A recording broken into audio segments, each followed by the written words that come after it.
I think Brock Purdy's a bottom 15 quarterback. I don't think he's good, but they win without him. They win with Mac Jones. I mean, you can't make that determination after one game, man. It's like Steph going like 0 for 7 and being like, is he the greatest shooter of all time? $47 million for a ghost. He was a ghost. League neighbors, that's brutal. And there's been an issue with that turf, to your point, for a while. Is Patrick Mahomes, even with just Xavier Worthy, looking a little more dynamic, smashing teams? They're not going to pay you now. They're not going to pay you later. So yeah, they're going to trade you. I don't know what the hell's going on in Philadelphia. They might not know. Zion and Luka, obviously. Skinny boys. Because Cincinnati's 2-1. They're trash. They should trade for Jameis Winston or Russell Wilson or any of these bum quarterbacks. LeBron was the only player in the top 100 on a winning team that had a plus minus that was negative. Oh, here we go, man. Here we go. You can't help yourself.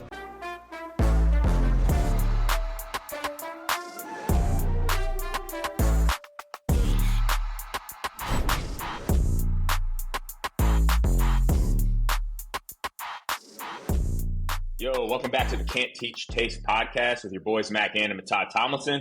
What's good, my man? Yes, sir. What's going on, man? Lots to talk about. Yeah, dude, lots to talk about.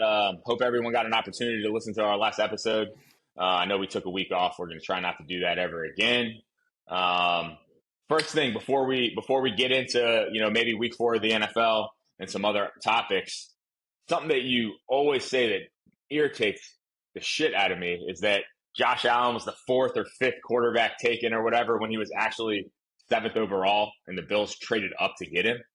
So, don't act like you're... He was still the 4th quarterback taken in that draft. It doesn't matter, bro. He's drafted a 7th pick. And Josh Rosen. That just means that some of these people don't know what they're doing if you're going to pick those guys over J.A., right? Sure. But, you're always going to hit on something. Just teams, I bet you every team he went back in the draft would have taken Patrick Mahomes probably 1st overall, regardless of who their quarterback was at the time, man. So my point being, you know what I'm saying, is that, and I don't even know, I think that was considered a pretty good quarterback draft class, but Josh Allen wasn't the consensus. He wasn't the consensus number 1 at all, or even close, but he ended up being far and away the best. And Lamar Jackson, I think he was end of the first round, maybe? I think he was third. I think he was last in the first round.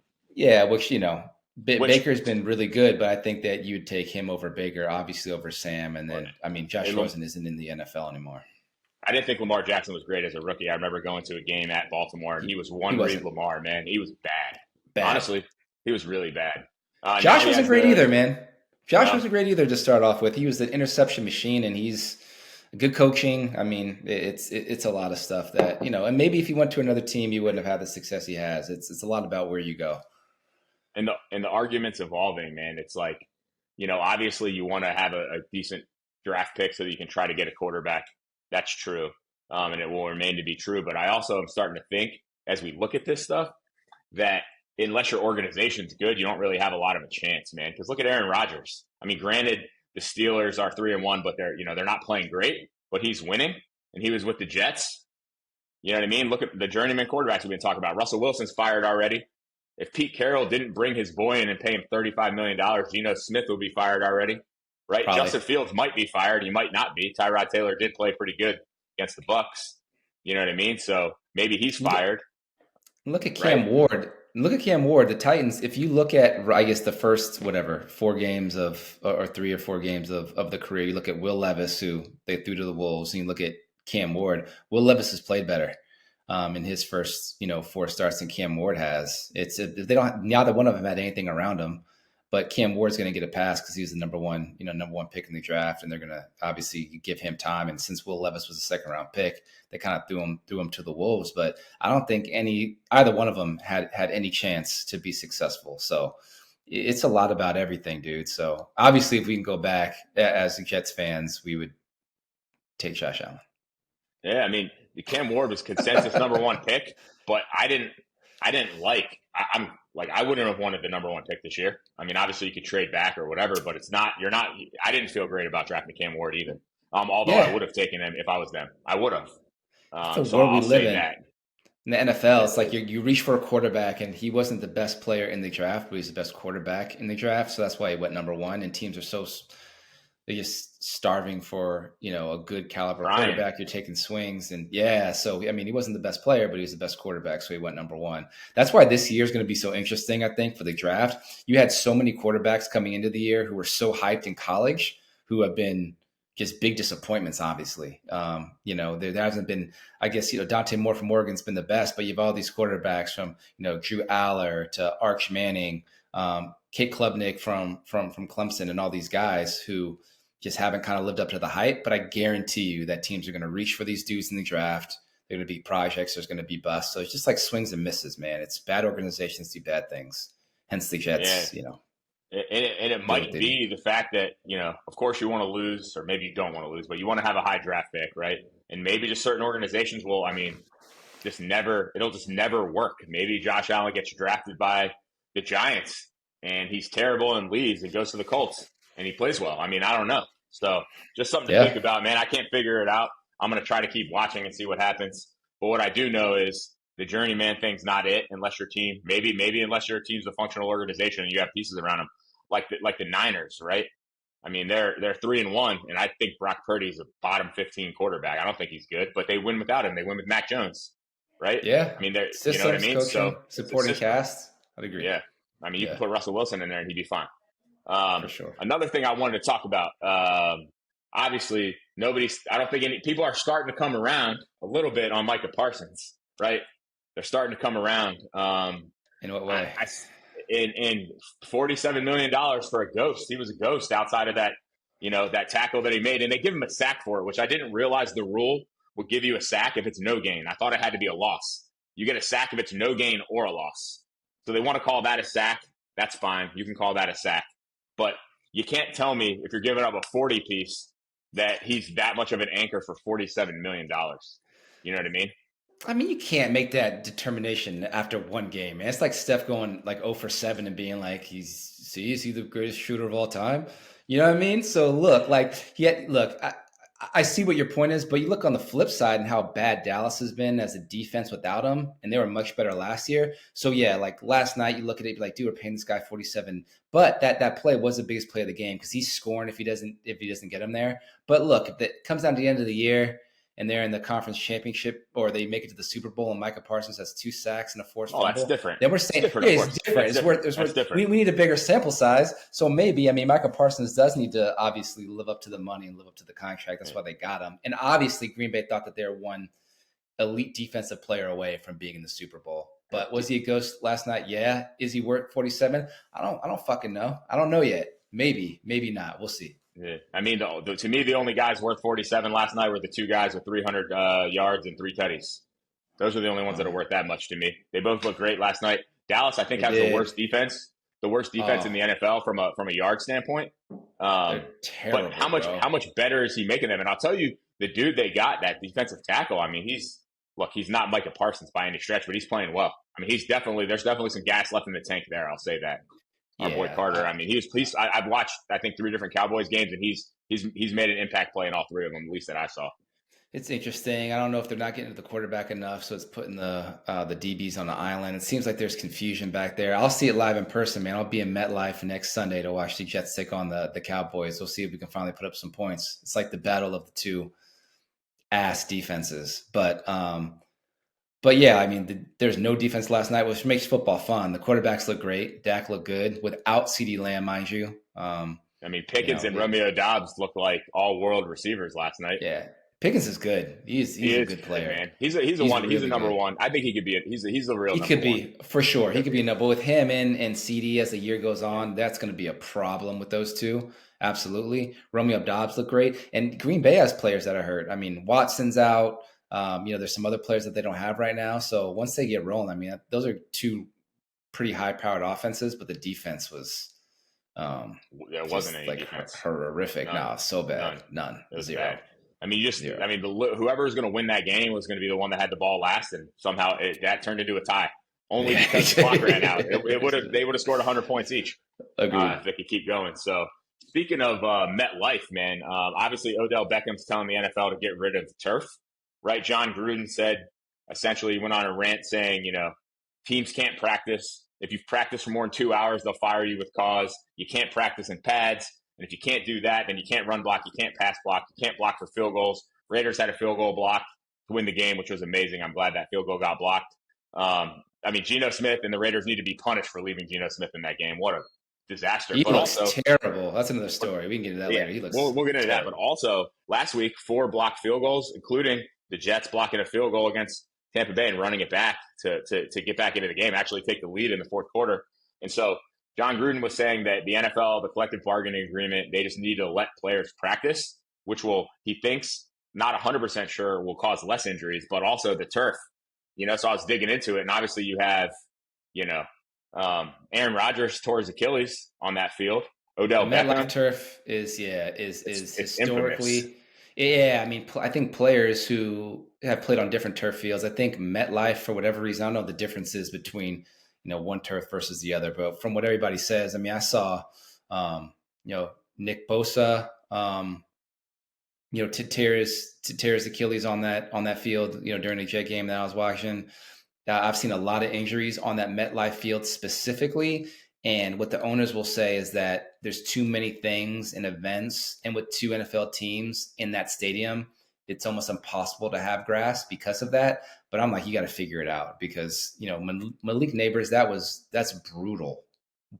And there's been an issue with that turf, to your point, for a while. It's almost got to be a mandate that if you're trying to keep players healthy, we're doing all these things to prevent concussions, which are good, but also let's, do our best to keep players upright and healthy. The product is better when players are playing. You got to do some kind of mandate to replace turf with grass.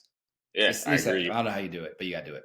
You also have Sterling Shepard and Wan'Dale Robinson both tore their ACLs on that field. Right? Jalen Phillips, ACL. Yeah, Jalen Phillips, Or no, Achilles. I saw that He was game Achilles. too. Achilles against the Jets. Dolphins. Against the Jets. Yeah. Yep. Yeah, so they got to do something with that, man. They got to figure out a way to keep these players healthy. And honestly, like, practicing in pads is probably the move.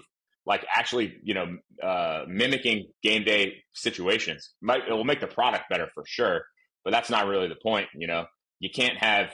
I mean, dude, roll the grass out there. Get 2 sets of grass. Buy a building next door. Do something. Put the grass somewhere. You got to have grass. It's really doing that. You know what I mean? So that's very interesting. And I love John Gruden getting back involved in football.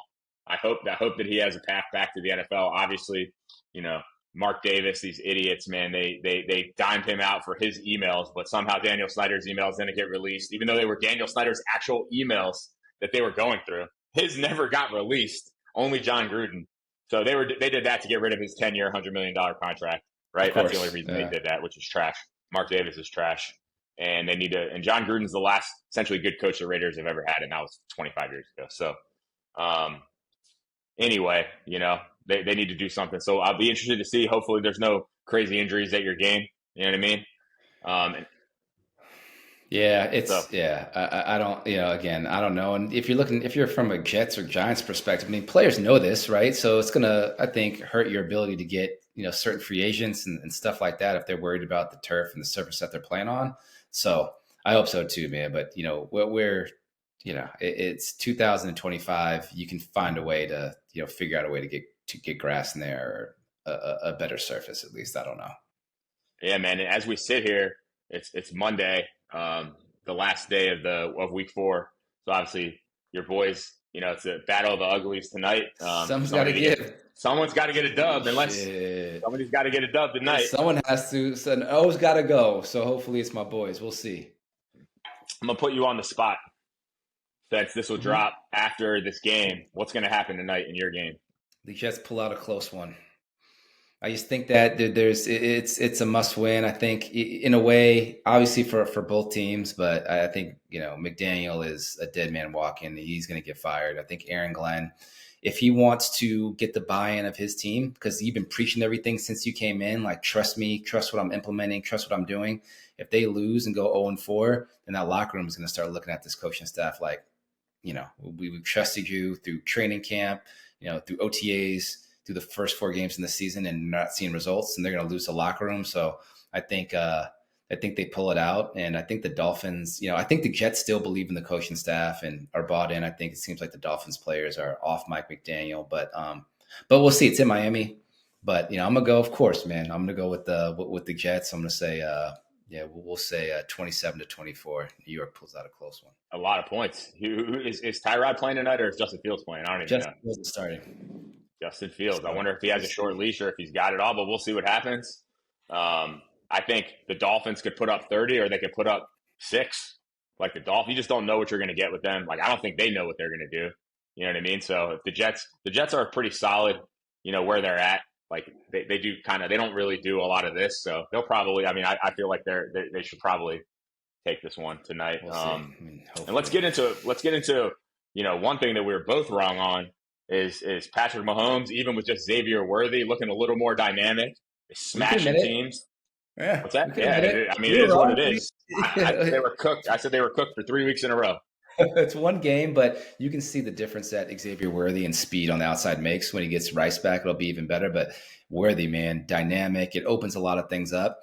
You could tell Patrick before, Worthy came back was just like searching for answers. And you got Juju and other guys out there that just, can't really stretch the field or open things up. So he was having a hard time. But Worthy makes, such a difference. And they looked dynamic. Look, granted, it was one game, and also granted, the Ravens defense, I don't know what the fuck happened to the Ravens defense. It's been bad this year, and it's always been like just the strength of their team, but it's been bad. So they scored a lot of points on a defense that's been struggling, but they did look better. And I don't know what's going on in Baltimore, but the defense is not it, and they're reeling. They got to figure it out quick. They've given up a league-leading 133 points, the Ravens. They have the fourth strength of schedule, right? Yeah, they play some good. Yeah, Chiefs 9th, right? So they're 2-2. They're a good 2-2.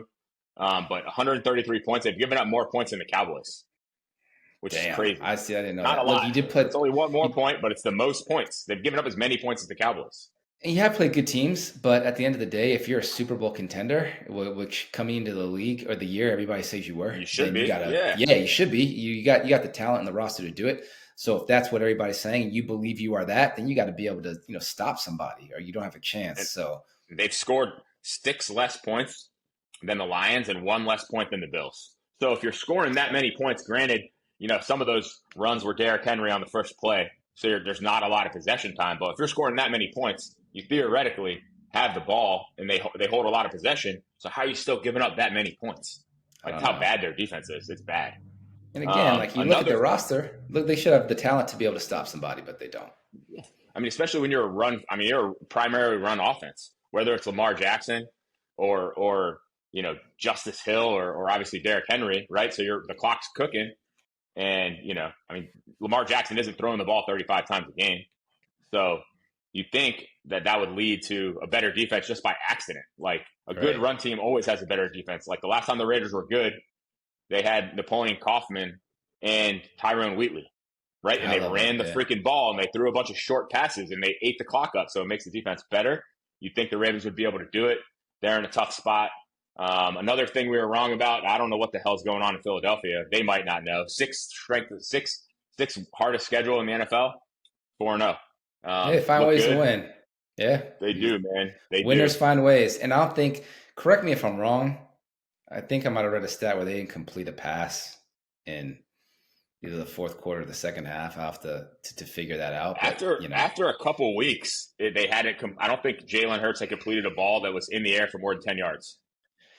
Look, it's the organization they find ways, and good teams will find ways. They can obviously run the hell out of the ball. They have a good defense, although Tampa Bay had some success there in the second half on some big plays. But yeah, man, they find ways. And Jalen Hurts, he'll throw for 300 one game, then look bad the next.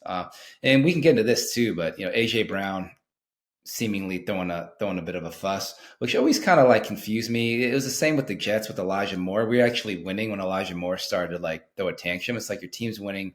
You're coming off a Super Bowl year where you won a Super Bowl. Maybe you're not getting the ball as much as you like, but you're 4-0. You just won a ring. That fractures culture, when other players see that. So I don't know where that's going to lead, but the Eagles, I'm sure, are going to put an end to that really quick because they are a good organization and they'll figure it out. Well, one thing I would support is the Raiders trading whatever they have for AJ Brown. He hates it, and that's the thing, man. He's like a 3-point shooter that isn't getting any looks. He had 2 catches for 7 yards. He had a big week in week 3, and in week 2, he had 1 catch for 9 yards at the end of the game. And I haven't met a receiver that name a team first wide receiver, Julian Edelman. I Yeah, mean, he you're would right. never complain about that. How many are there? Yeah, There's not many. They're all like, I not mean, all many. the receivers are just that way. You know They're what I mean? Like, divas, 100%. bro, and Jalen Hurts 15 to like 24 for 130 yards, and they scored 31 points. So obviously he doesn't need to throw the ball. And granted, Tampa Bay busted that ass in the second half. I think they outscored them like 17-7 or something like that. You know what I mean? So Yeah, they gave up obviously some come back in the some big game. plays.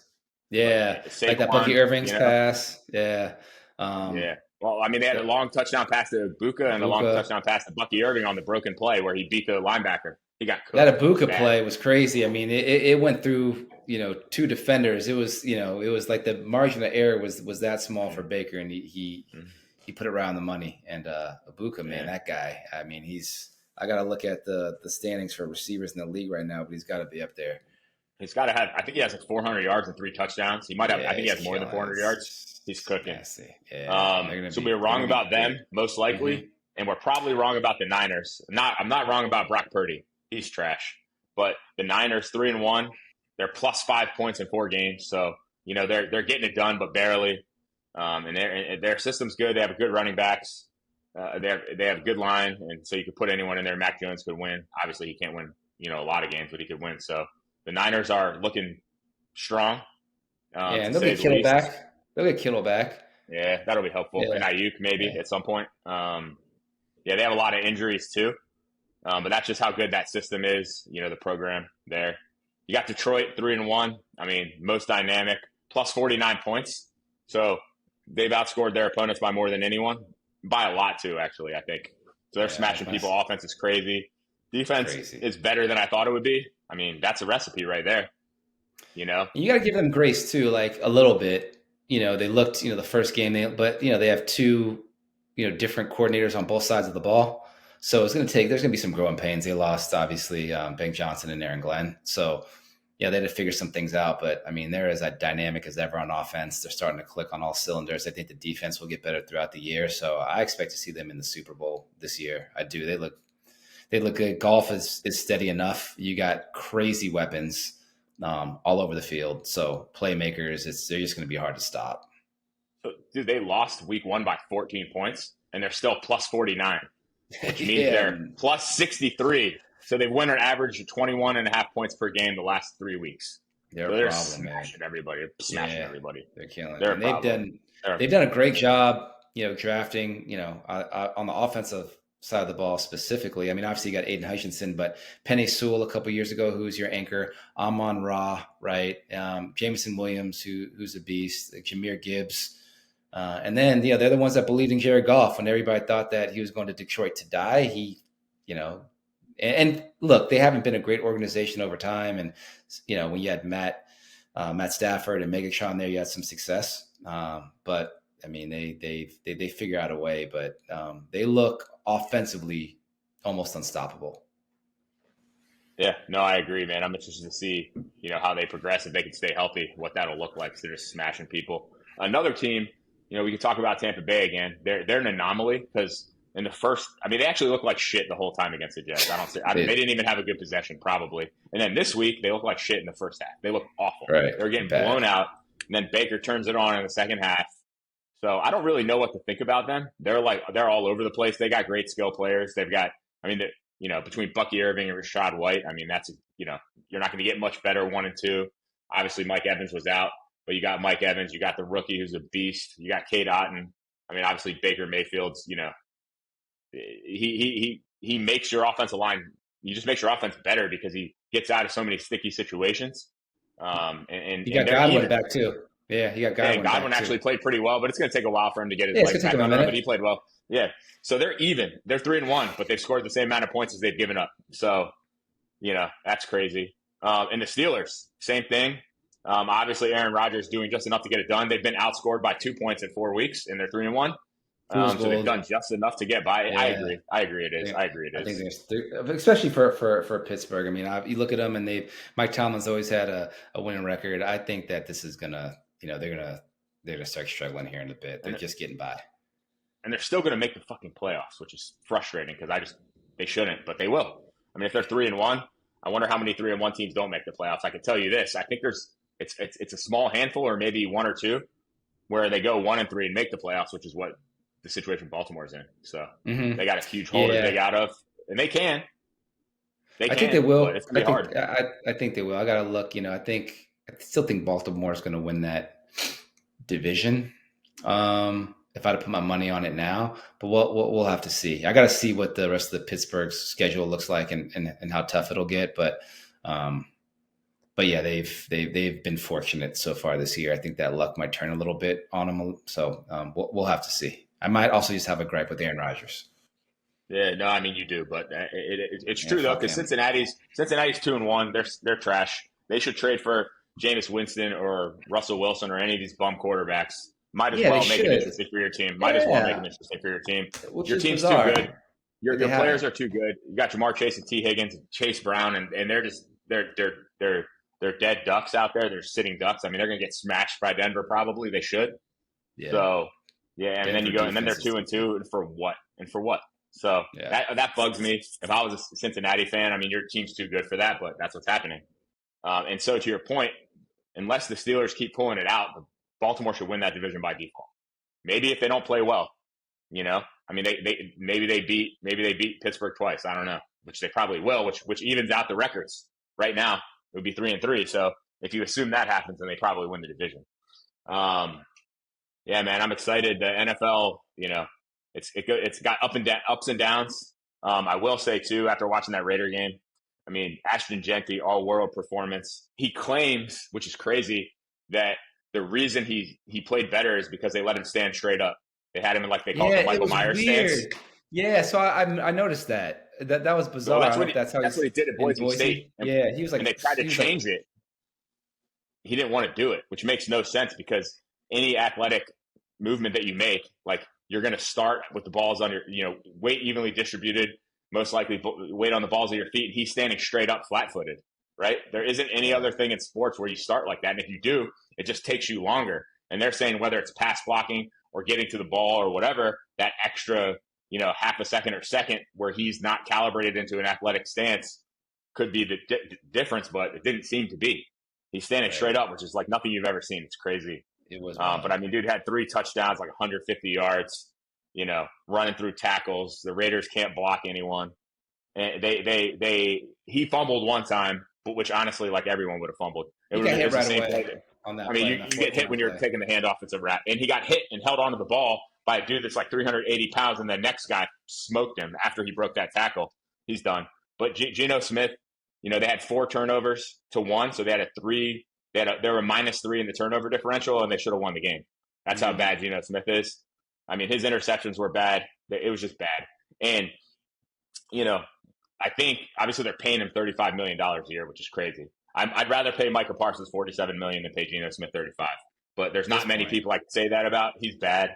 Also, Pete Carroll, I don't know what his plan is. He's 100 years old. I don't know how long he plans coaching, but he brought his boy there, so he's not going to bench him. In my mind, after that third pick, the opening drive of the second half where he rolled out, cut the field in half, just a really bad throw that was late. That was it. And the dude made a good play on the ball, but the ball was so poorly thrown. Even if your plan is to start Geno Smith moving forward, I feel like you take him out. You just have to, At a certain point, you can't let him keep doing that. You know what I mean? Yeah. So even if you're playing, you know what I mean? So I feel like they should have taken him out no matter what his plan was long term. I've been surprised how bad he's been. And the turnovers are the problem. You can't lose a turnover differential every game and expect to win. He's just been worse than I could have imagined. And Genty, the good thing about that is they finally got him involved in the passing game.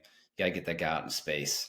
Get him into space in the passing game, because if you're passing him the ball in space, you can't get hit behind the line of scrimmage like he is when you're handing the ball off. But he looked like the guy that they drafted, that thought they were getting when they drafted. So if he's that dynamic, I think the Raiders will be able to start winning some games here. But you need Geno Smith to stop turning the fucking ball over.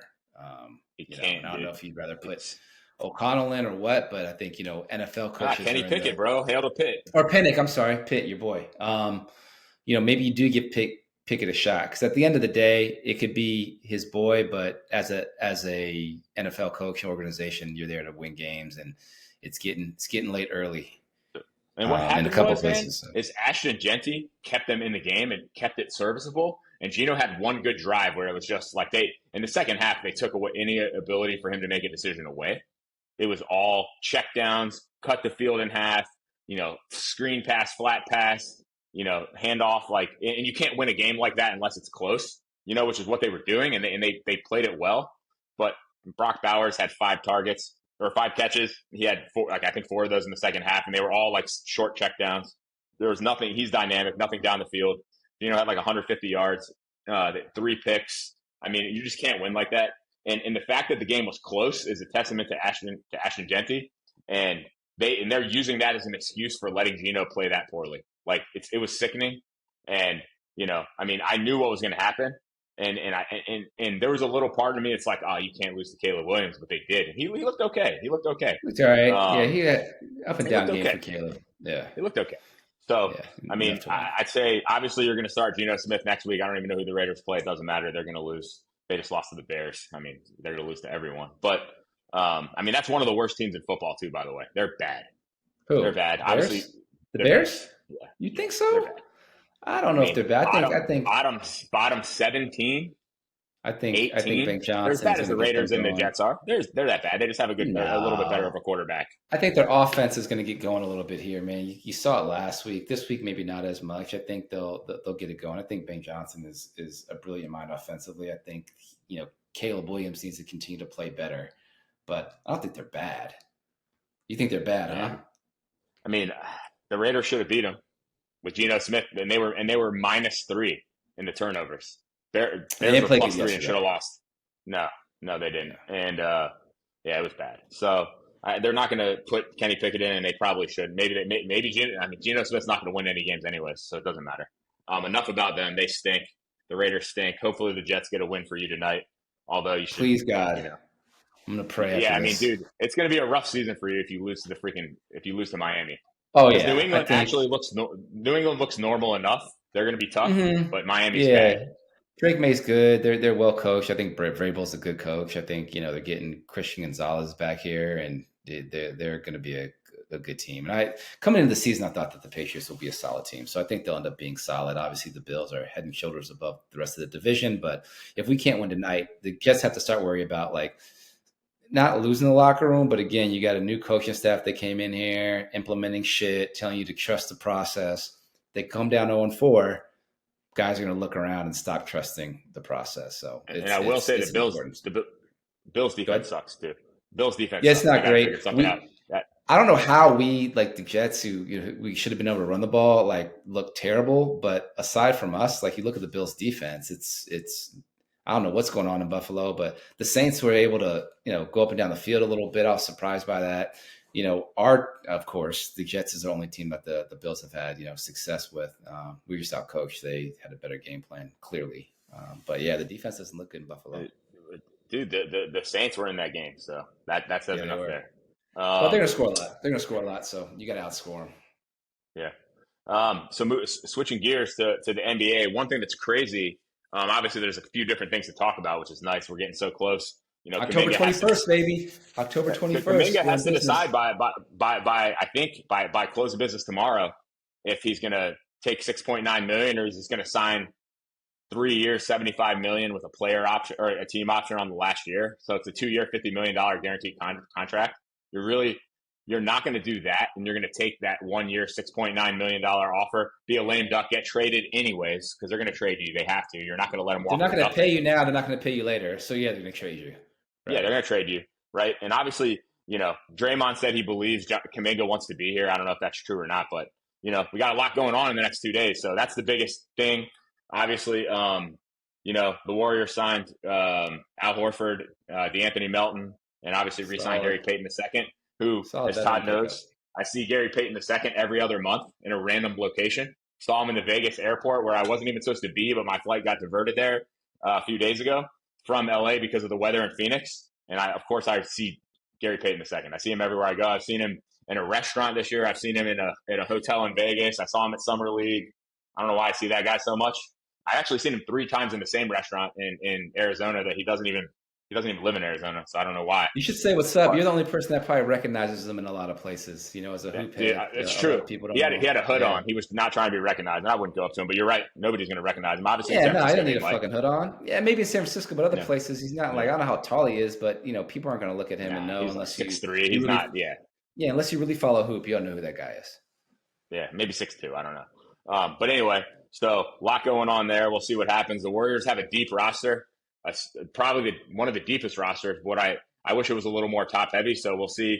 Because if Kuminga resigns, then obviously you have Al Horford at the 5, Draymond at the 4, Jimmy, and then either go Kuminga or Buddy, and then Steph. So it's kind of a weird lineup, but that's how deep they are. Because then you have Pajemski, you have Moody, you have obviously DeAnthony Melton off the bench, Gary Payton off the bench. That's like 10 deep. I wish they were more top heavy though. You probably got to start Buddy. You just need more shooting.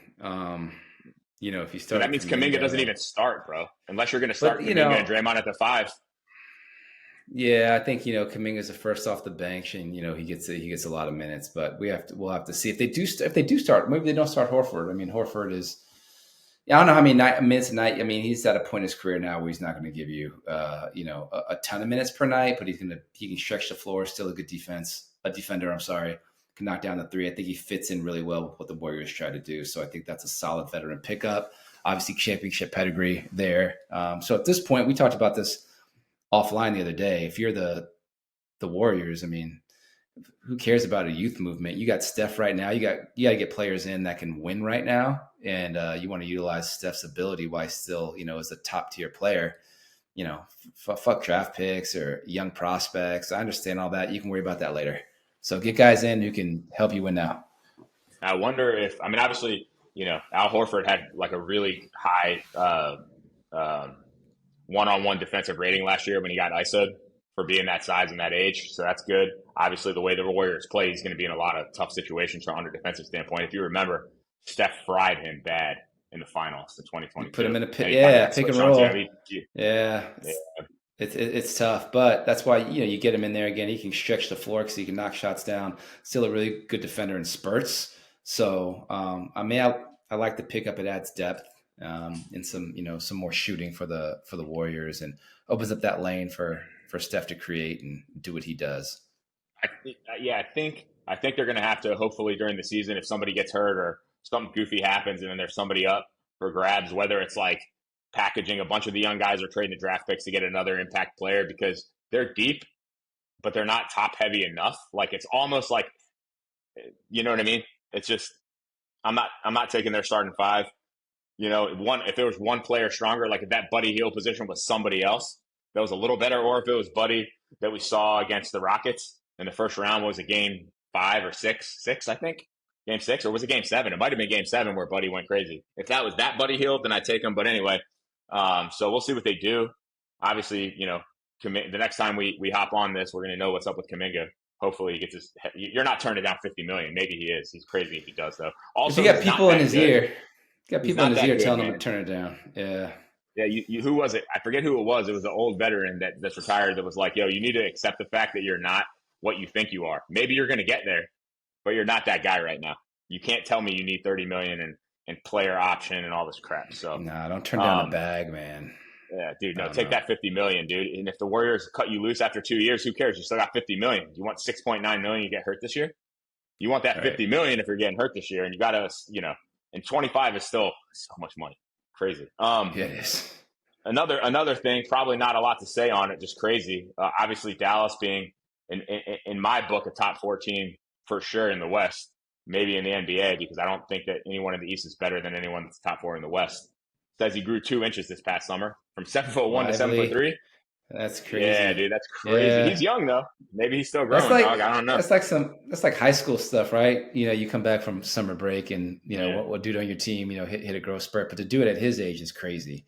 And I think to your point, the Dallas is a force to be reckoned with. It just all depends on health. Obviously, you got Kyrie coming off that injury, and you never know with AD. If those guys stay healthy, then so they're going to be a problem. Before we get into the Rockets and their crazy lineup, I know we could get into that, and then we could talk about how we think it'll stack. But let's do it. Our guy Udoka mentioned a lineup that he's going to use a lot, and And I it's thought the this might be the case, which is smallest guy weird. on it's Amen Thompson at 6'7", who obviously is like a mini KD or should be, right? Jabari Smith Jr. at 6'10", and then 3 6'11" guys in KD, Alperen Sengun, and Steven Adams. I mean, what are you going to do with that lineup? And do you go in 2-3 zone? Like, you know what I They mean? can go, How are you getting a I mean, rebound not against these guys? yeah. You can't. I mean, you can't rebound against them. I mean, they got a lot of length. The scoring on them is going to be difficult. I mean, Amen Thompson's an elite defender. If KD can defend well, and Smith, and obviously Steven Adams is a great post defender. So that's a big team.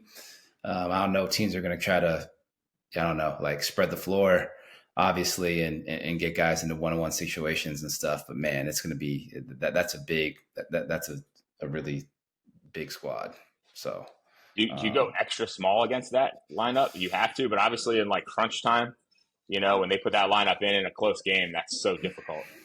that's the thing. Like as a coach, like you got to look at it two ways. Do we, try to counteract what they're doing and bring in a big team, or do we do the exact opposite and bring in small guys and try to, counteract with speed, or do we try to match, big for big, with length? So, I think you probably just do what you always do and play to your strengths. And pretty soon, I think we'll see. And I'm not sure how the Rockets are to come out. Like, I won't be surprised if they came out and struggled a little bit. You're incorporating KD.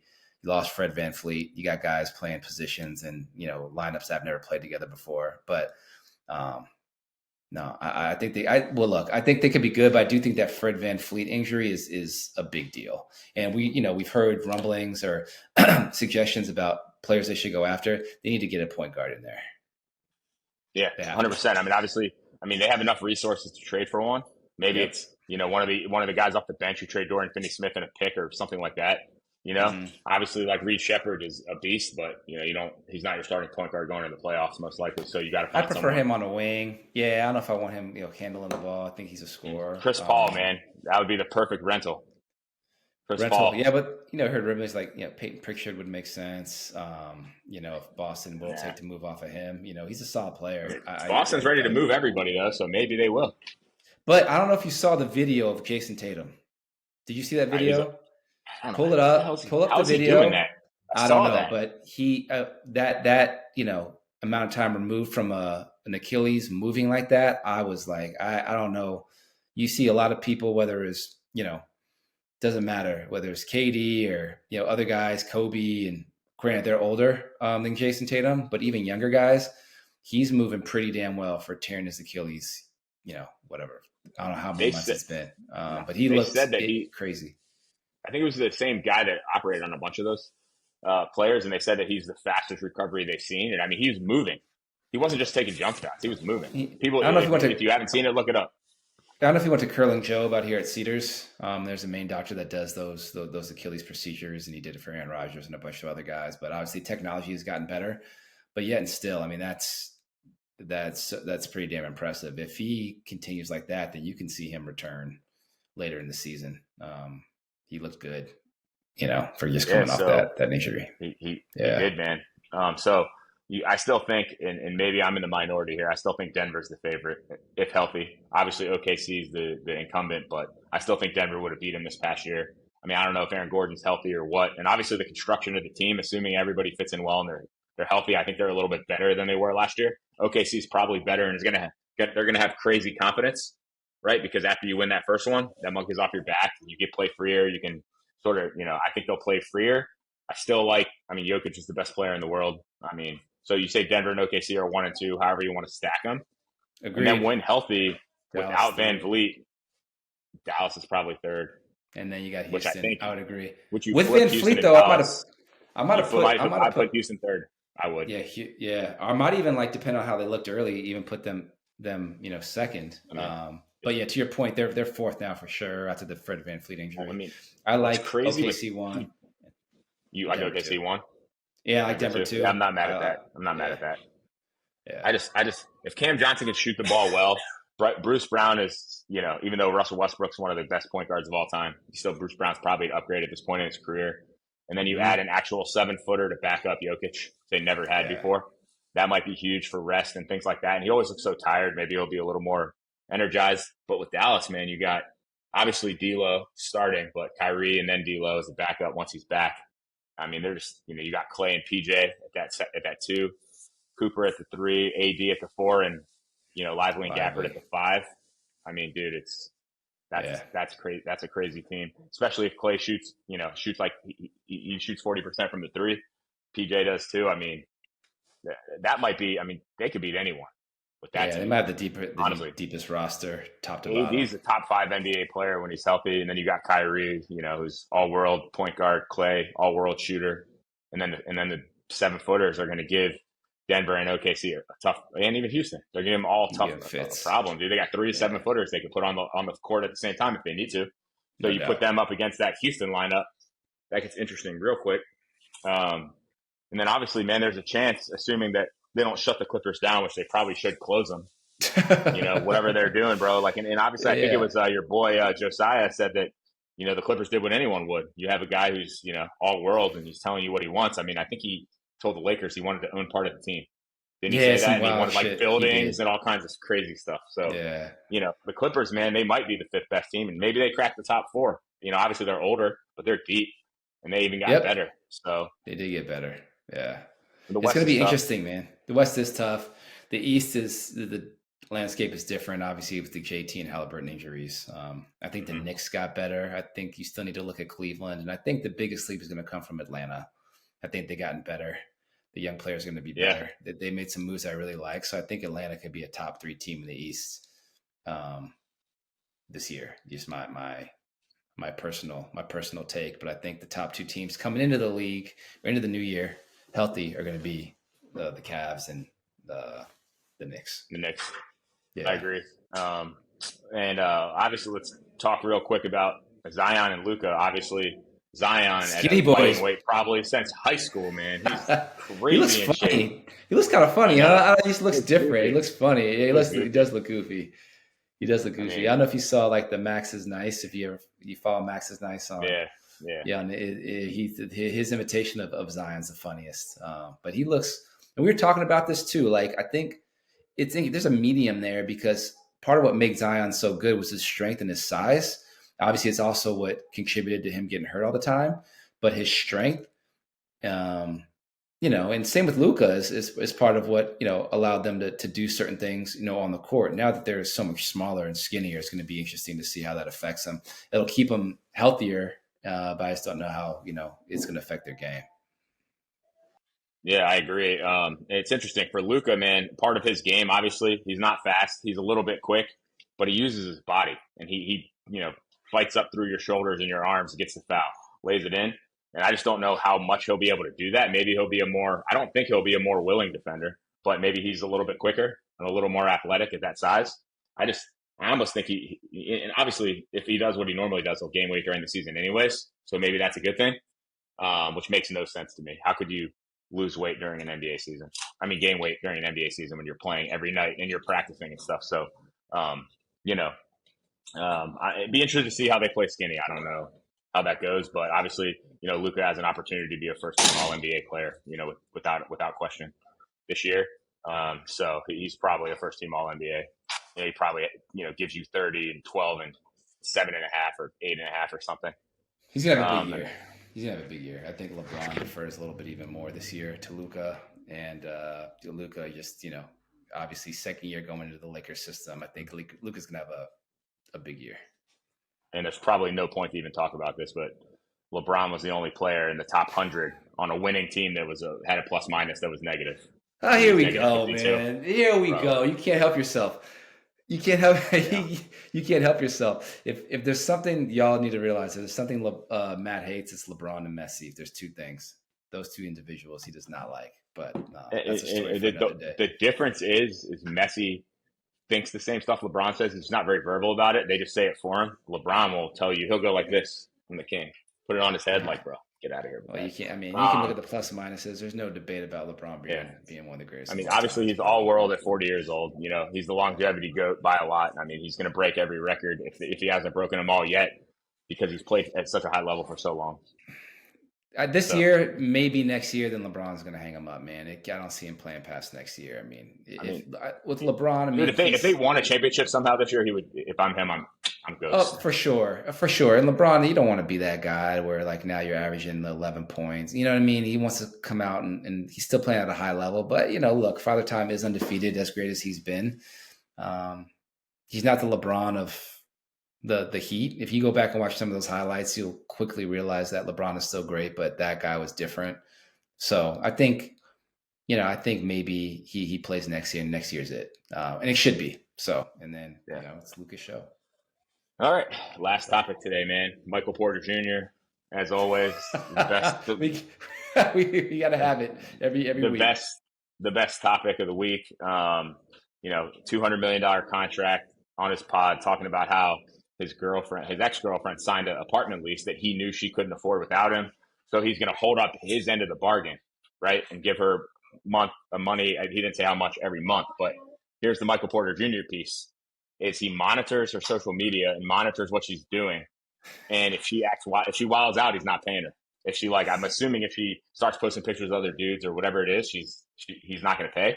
So he's monitoring and paying, but he might stop paying, which is crazy that he would say that out loud on the internet. He's a sick puppy. They're like, why? Like when you guys broke up, why don't you just give her enough money to cover? Because he told her, he promised, he guaranteed a year, regardless of what happened in the relationship. They broke up a couple months in, and the interviewer was like, why don't you just give her a check to cover the rest of the year? And he goes, she has to act right month to month. So this guy is out there wilding out. Michael Porter Jr., man, is much CTV. Not even on the basketball court. I think the Nets are going to be terrible. He's going to get his shots off, but that guy is he's something else. The fact that he would just say it like that, like I'm going to monitor what she does. He's checking up. Maybe if she posts like crazy pictures, he's not giving her money, or if she's got like a dude. Obviously, I would keep my end of the bargain if I was him too. But if she's posting pictures with dudes, I'm definitely not paying. They need to pay. Right? Yeah. So that's probably what he's keeping tabs on. He probably knows what she's up to. You know what I mean? Right. Are you going to pay for some other girl that lives with somebody else? No way. No chance. Yeah. Nah, so man. It's funny. It's just interesting how I think obviously Denver's a great, it has been a really good organization. They kept a lid on Michael Porter Jr. As soon as he goes somewhere else, man, you see he's been holding that in, and they suppressed it and didn't allow him to do this stuff. And the Nets are like, do what you want. He is out here wilding out. He's one of my favorite players in the NBA right now, and I couldn't care one way or the other about Michael Porter Jr. before. I love Michael Porter Jr. Me either. Yeah, he's the best. You gotta respect like athletes in general who are just gonna say whatever and speak their mind and be free. Too often these cookie cutter answers and cookie cutter interviews and all this stuff, which I get as an athlete. You don't want to mess up your money or your ability to go to a different team or whatever it might be, but you gotta respect and like players that just don't give a fuck and just say what they want to say. Yeah. And that's him. Dude, I'm excited I hope he does this during the season. I hope he says it to reporters in the post-game interviews. I hope and I also hope he averages 25, which he probably can't, but I hope he does. He might. He might. Him and Cam, I don't know. Cam's a different story. Cam Thomas. Yeah. But they'll be able to they won't play no defense, but he might be able to average. I wouldn't be surprised if he averaged 21 to 22 points a game. I'm excited I got to figure out when the one time Brooklyn comes to Phoenix, you got to come in. We'll go to the game. Try to talk to Michael Porter Jr. I'm sure he'll be more than happy to talk to us while he's on the bench because he doesn't actually give a shit. So we'll invite him on the pod. Give him another platform. We'll tell him, man. We'll tell him to stop by the office ahead of time. Interview him. Before the game, we could grab him from the practice facility right down the street. So hell yeah. For those that don't know, we're working on a spot to be together in the same room finally. So we're working on some space and we'll be able to have guests in there. So a lot of cool stuff coming to the Can't Teach Taste podcast. Yeah, I think we'll have that coming here soon. Before hopefully in the next month or two we'll be able to start doing that. Getting some of these good interviews that we have teed up in the building and have some good conversations and things like that. So I think that's it for today, man. Obviously we got a big game for you tonight. Maybe the Jets get that first W. Let's go, man. J-E-T-S, Jets. Let's get it. I've been the laughing stock. People have been calling me, talking all types of shit. Like, we're getting our first dub today. And if we don't, then I don't know what to tell you. Is that Fireman Ed? Is he's gonna be taking the trip or no? That's my dog, Fireman Ed. I think he travels. We need it. We need some, some love and support out there in Miami. So my guy, Fireman Ed, and I will be in the building. And I will, report to y'all next Sunday. Jets Cowboys. It's gonna be one of those deals, just kind of like in Vegas. The traveling teams always travel well and got a lot of support, which I hate. It's a home game, but you got to hear a ton of fans from the opposing team, which just drives me absolutely crazy. But you guys could beat the Cowboys, man. You could beat the Cowboys. We can. I mean, their defense is where we're at home, and they're still, they don't have CeeDee Lamb. If we can find a way to, just get some stops, I think we have a chance. But it'll be fun, man. Be in the city, eat at our favorite restaurant, Carbone. My guy Matt with the the plug. My family got the plug for you. That. So we'll be out in the city and got to hit up Kith and all our favorite spots. Kith sponsored. I got on Kith. You got on Kith. Hit up ALD and New York. I think is both of our second home, man. So I'll be in effect. I think I'm getting a Kith Ivy tour the next time I go there. I don't know exactly if that turns into anything, but I'm gonna be up in there for at least a second. So you got to be up in there and report back because that's exclusive. Yeah. Not everybody's going to be able to get in there and let us know what it's like. So report back to the folks out here with that. I forget how much it is. What that membership gets you out there in New York. Too much bread, but there's over 10,000. I won't say how many people on the list, and this was as of like a month ago. So it's probably 20,000 or more. I don't even know. It's crazy. People's trying to pay that much money. People got money, and they're gonna probably handpick every single person that gets to go in there. It's gonna be crazy. Yeah, I'm sure. So, anyways, y'all, we appreciate you guys tuning in. One thing we're at, I think it's 2,650 or 2,700 subscribers. So we appreciate you guys. Love y'all. We hope to continue to grow that, but obviously we got to continue to bring the heat. You know what I mean? We got to have good conversation and hopefully bring some new folks on here that'll help drive some more engagement. So we appreciate you guys listening. That's right. You can do a lot of things, Matt, but one thing you can't do, can't teach taste, dog. You can't do it. Peace.